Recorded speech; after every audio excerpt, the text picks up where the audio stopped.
All right, Saagar, what's on your radar? Well, supermodel Emily Ratajkowski endorsed Senator Bernie Sanders yesterday. The move wasn't all that surprising, given that she endorsed him in 2016 as well, but it highlights an interesting trend I'm beginning to notice amongst Hollywood elites like herself and Ariana Grande. They're essentially twisting Bernie Sanders, the man, into an elite lifestyle brand that represents progressive cultural change far more than he represents economic change. Just listen to her endorsement video. Not only has he always advocated for healthcare, he's also always been on the right side as far as civil and humanitarian issues. Who is going to be speaking out for people who need someone to speak out for them? It just was like, this is our man. Ratajkowski in that video endorses Sanders not because of his economic threat to the financial elites of this country, but because of what she says is his civil and humanitarian rights record. There's no question Sanders actually has a stellar right on civil rights. But later on in the video, she pivots the entire thing to saying she's endorsing him because of his strong record on feminism. Now, if Bernie wants to maintain his high crossover support amongst Trump voters and stand any shot of winning back the working class of this country, then the absolute last thing he should want is Emily Ratajkowski. And it highlights the central problem for the Sanders movement writ large. Emily Ratajkowski's contribution to our political discourse has been a lot of empty words peppered with the phrase fourth wave feminism and then getting performatively arrested at a Brett Kavanaugh protest.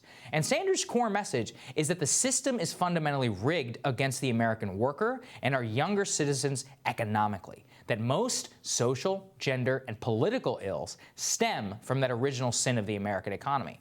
Now, embracing pandering and preening social justice figures undercuts his core anti-elite message and highlights what I believe is the most likely course of a Bernie Sanders nomination and presidency. Right now, the Hollywood and the cultural elite have a much better option than Bernie Sanders and Elizabeth Warren, who represents a nod to economic change but really is a far-left culture warrior. And if Bernie were to win the nomination, the left cultural forces in the media and Hollywood would rightfully see it as a zero-sum game and they would latch onto his coattails. Bernie's footsie with models, actors, and pop stars shows he would readily accept it. And worse, Sanders has even shown he will bow to those forces at the expense of his actual core economic supporters. I'm speaking here, of course, of his unendorsement of Cenk Uygur after fake woke outcry about Uygur's past statements, which did not pass the test of time. That incident showed us that Bernie is willing to bend over backwards for the liberal cultural elite who have immense power in this country and demand access to his movement and his future administration. That means, while Bernie himself may be a class warrior, that a whole lot of woke warriors are going to be working for him, and that therein lies the problem. Not just for people who consider themselves normal people, but America at large. Because America may agree that the economy is fundamentally rigged and does not work for them, but nobody will agree with the woke elements of his coalition.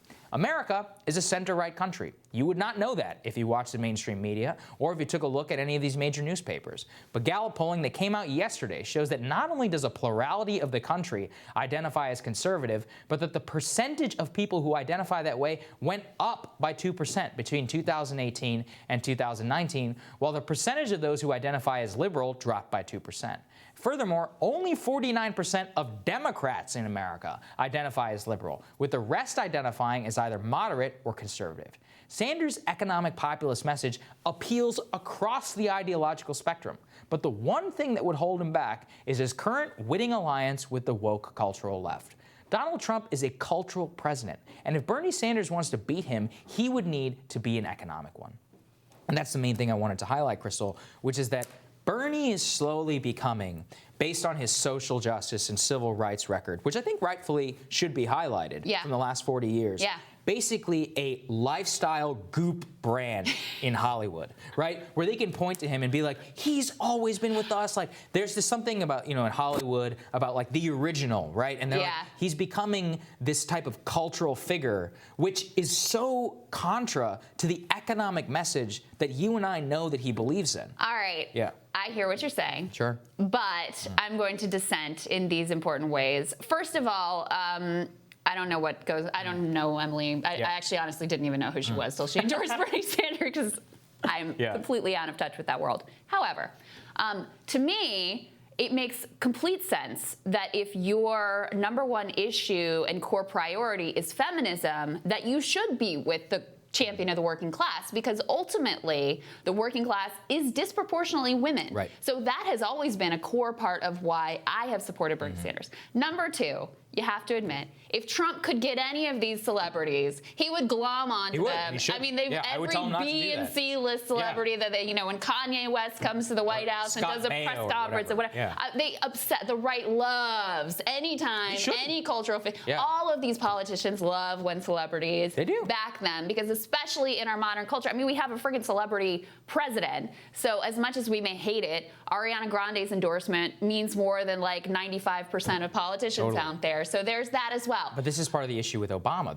Obama became a hope and change figure to become Instagram president. Yeah, but Obama and Bernie is not a fair comparison. It's not at all. I mean, he is the OG, and he's been the same. You go back and look at those clips of him from 30 years ago. He's like exactly the same person. So I don't think that Emily is whispering things in his ear that are fundamentally shifting who he is or his message. Now, I will say, and we talk about this, right? There is a danger. I also want to dissent on the idea that America is a center-right country. I think America is a center-right country on culture, which I believe you agree with. That's what I'm saying. On economics, America is fairly hard left. Medicare for all, Green New Deal, all these things are quite popular. $15 minimum wage is overwhelmingly popular. So it's too simplistic to say, wealth tax, very popular. Too simplistic to say it's a center-right country. But you are right.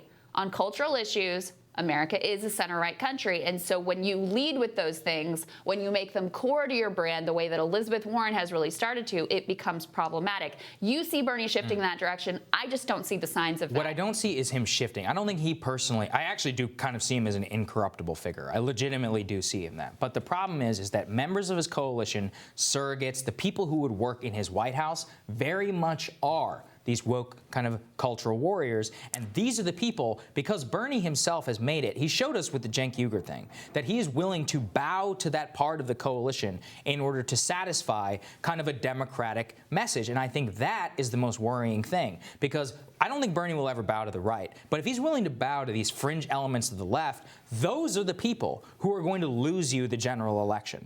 And that is exactly what I think his problem is. He should only be talking about one thing: healthcare and the economy. That's it. And like you said, it is true. If you actually care about women's rights, or I mean, when Brianna Joy Gray was on here and she was talking about economic and environmental justice disproportionately affects people of the lower class and people of color, that's what you should always be talking about. You should say, no, it begins with the economy. But whenever you have these kind of cultural figures, they will try and create a brand of his that is absolutely contra to what a real economic populace stands for.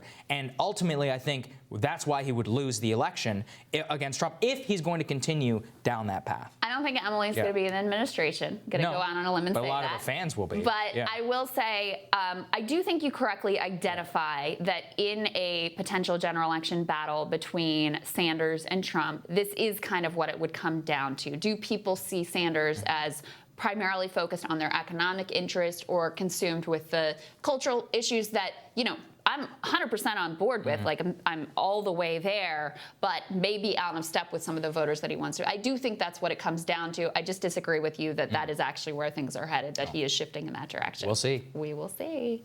Next up on Rising, The Hill's editor-in-chief, Bob Cusack. Stick with us.